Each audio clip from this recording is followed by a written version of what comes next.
जैस का पड़ा गया उसको चाकू मार दिए बोल के मेरी वाइफ बोली। भाई को बोले तो गला काट दिया सर। अभी हम लोग क्या है, हमारा घर है, हम लोग क्या है बाहर में क्या है रेंट वेंट पे रहते हैं। हम गाँव में आते हैं, घर छोड़ के चले जाए। मान लीजिए हमारे भी 3 बच्चे, हम भी हैं, कभी हो सकता है मेरे ऊपर हमला हो जाए। मेरा और भी छोटा भाई है, वो भी आ रहा है, उसके ऊपर हमला हो जाए।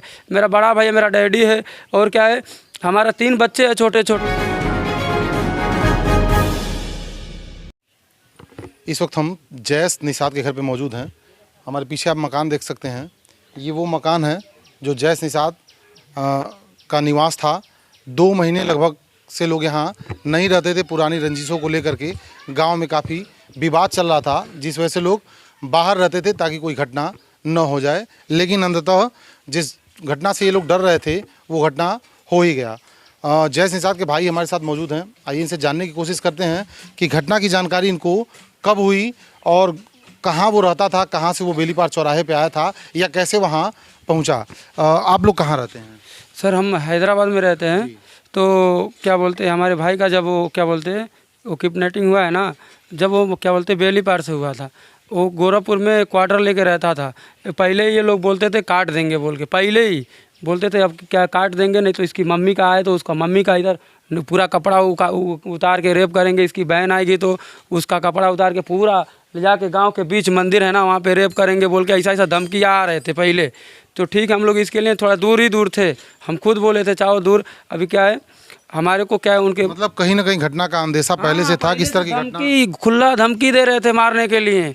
उसको क्या है उसको वो आया नहीं था वहाँ बेलीपार, उसको बुलाया गया था पूरा बहुत ऊपर से मास्टरमाइंड यूज करके। जब वो गोरखपुर रहता था तो आखिर वो कैसे बेलीपार आया? और रात के 10 बार फोन गया है, 10 बार फोन करके उसको बुलाया गया है। पूरा साजिश हुआ है यहाँ पे। वो कम से कम यहाँ पे वो आफ्टरनून से बोले तो दोपहर से ही ऑलरेडी आपको बता रहा हूँ 10-11 बजे से ही मीटिंग चल रहा था। अभी मेरे को आज थोड़ा थोड़ा अनुभव हुआ है।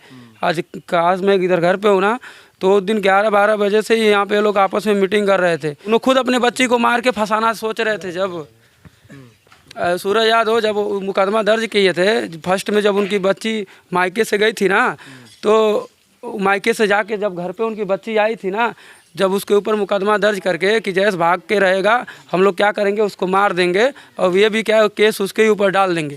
तो खजनी थाना से केस नहीं हुआ था, कोर्ट से वो लोग केस किए थे मुकदमा। अच्छा, आखिरी बार जैस से किससे बात हुई थी आपके परिवार में? आखिरी बार हमसे देखिए सर, हम उस दिन कब मेरे पास 11-12 बजे ऐसा फ़ोन किया था मेरे को। लॉयर साहब को कुछ पैसे देना था वो केस के सिलसिले में, तो मेरे पास वो उतना अमाउंट था नहीं। तो मेरे पास फ़ोन पे में कुछ छोटा अमाउंट था, तो इसके लिए मैं गुस्सा होकर बोला। हमारे मम्मी भी कोर्ट में थे और हमारे भैया है ना देवेंद्र साहनी वो भी थे। तो मैं गुस्सा होकर बोला मैं इतना पैसे कमाने वाला तो हूँ नहीं कि मान 10 दिन पे 4 दिन पे तेरे को 20,000 40,000 दूंगा, ठीक है ना सर।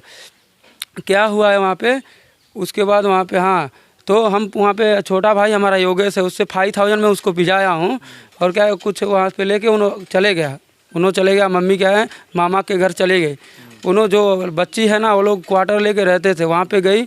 तो बच्ची जब वो बच्ची से सुनने में आया है उसको 10 फ़ोन करके उसको वहाँ पे बुलाया गया। अच्छा, बेली पर उनको लगातार 10 बार लगभग फ़ोन किया। बोल गया है कि आइए हम तुमको पैसे देते हैं। कुछ पैसे कोई गांव में लिया था वो, तो ये लोग पूरा ये जो सूरज यादव का घर है। और बोल रहा हूँ ना सर, अभी CBI इंक्वायरी होना तो और 10 लोग जुड़ेंगे इसमें। अच्छा, लड़की के साथ गोरखपुर माता जी भी आपकी साथ में रहती थी? नहीं, हमारा माता जी कभी गए, हमारा बोले तो ननिहाल है ना। अच्छा। वो हमारा जद्दूपुर में ननिहाल है, वहाँ पे रहती थी। हाँ, उनका पैर फ्रैक्चर भी था, तो दवा हमारे भैया है ना वही करा रहे थे। जब बेलीपार से जैस का अपहरण हो गया तो उसके कितने देर बाद आप लोगों को इसकी जानकारी मिली? देखिए सर, जब वो टाइम में मैं हैदराबाद में साइड से घर पे जा रहा था और बारिश हो रहा, मेरा सेल फोन क्या है बारिश हो रहा है बोल के मैं जुपिटर के सीट के नीचे डाल दिया था। तो मेरे को मेरा साला, हमारा बेलीपार के आगे भरवलियाँ ससुराल है, मेरा साला मेरे को कम से कम 10 बार फ़ोन किया। तो फ़ोन क्या है उसके अंदर है, हाँ रिसीव नहीं हुआ। फिर मैं थोड़ा साइड में रुका बोल के तो फ़ोन देखा तो 10 फ़ोन आया। मेरा वाइफ मेरे को फ़ोन करके बोली वो जैस का पड़ा गया उसको चाकू मार दिए बोल के मेरी वाइफ बोली। तो दन बोल के मैं फ़ोन करा। किसको फ़ोन करा बोले तो क्या बोलते अपना जो ग्राम प्रधान है ना संतोष साहनी, उनको फ़ोन करा मैं। फिर SSP सर को फ़ोन किया हूँ। हाँ सर, एक बात सुनिए, मैं SSP सर को फ़ोन किया हूँ। और ये जो अपना क्या बोलते एसओ सर को फ़ोन किया हूँ और जो एक और मेन बड़ा अधिकारी है उनको फ़ोन किया हूँ। तीनों से मेरा बात हुआ है।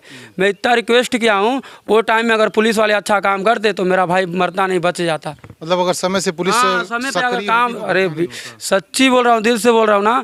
फिर मैं उसके बाद भी अभी देखिए फ़ोन में डिटेल कॉल होगा।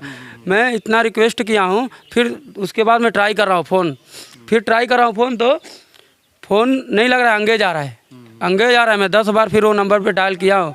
फिर एक बार क्या है, एक जना के पास फ़ोन लगा है, तो उनको मैं बता रहा हूँ, तो मेरे को क्या बोल रहे हैं ये वो बोल के मेरे को साइड कर दिए, फ़ोन कट कर दिए। हाँ, ऐसा हुआ। हीरा हवाली दर्शा रहे थे लोग। हाँ। अच्छा, अब तो पुलिस हत्या आरोपितों को जेल भेज चुकी है, अब प्रशासन से क्या चाहते हैं? सर देखिए, हमारे भाई को बोले तो गला काट दिया सर। अभी हम लोग क्या है, हमारा घर है, हम लोग क्या है बाहर में क्या है रेंट वेंट पे रहते हैं। हम गाँव में आते हैं, घर छोड़ के चले जाएंगे। अभी मान लीजिए मेरा भाई का गला काट लिया, मार दिए। अभी भी धमकिया पे धमकी बाहर से सुनने में मिल रहा है। हमको भी क्या है, हमको भी यहाँ पे डर लग रहा है। मगर क्या है, मेरा भाई मरा है, मेरे को करना है ना। मान लीजिए हमारे भी 3 बच्चे, हम भी हैं, कभी हो सकता है मेरे ऊपर हमला हो जाए। मेरा और भी छोटा भाई है, वो भी आ रहा है, उसके ऊपर हमला हो जाए। मेरा बड़ा भाई है, मेरा डैडी है, और क्या है, हमारा 3 बच्चे हैं छोटे छोटे।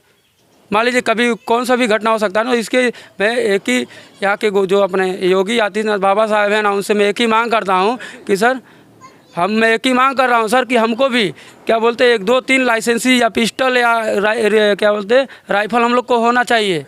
मान लीजिए सर कब कौन टाइम पे आके हम लोग के ऊपर फायरिंग हो जाए। यहाँ पे डर हो रहा है सर, हम यहाँ से पत्थर करके यहाँ खाना पका रहे हैं, पत्थर यहाँ दिल करके, यहाँ दिल टूट गया है सर। यहाँ बोलिए हमारा भाई मरा है 20-22 साल का। चलिए, आपको एक बार फिर मामला समझा देते हैं। दरअसल 8 अक्टूबर की लगभग शाम 7 बजे बेलीपार थाना क्षेत्र अंतर्गत भीटी रोड से लगभग 7 बजे जैस निषाद का अपहरण हो जाता है, और अपहरण के कुछ घंटों बाद ही ये सूचना मिलती है कि उसकी हत्या हो गई है। बहरहाल पुलिस ने हत्या आरोपितों को गिरफ्तार कर लिया है और उनको जेल भेज दिया है, और मामले में आगे की कार्रवाई कर रही है। ऐसी और भी खबरें देखने के लिए देखते रहिए न्यूज़ ऑन।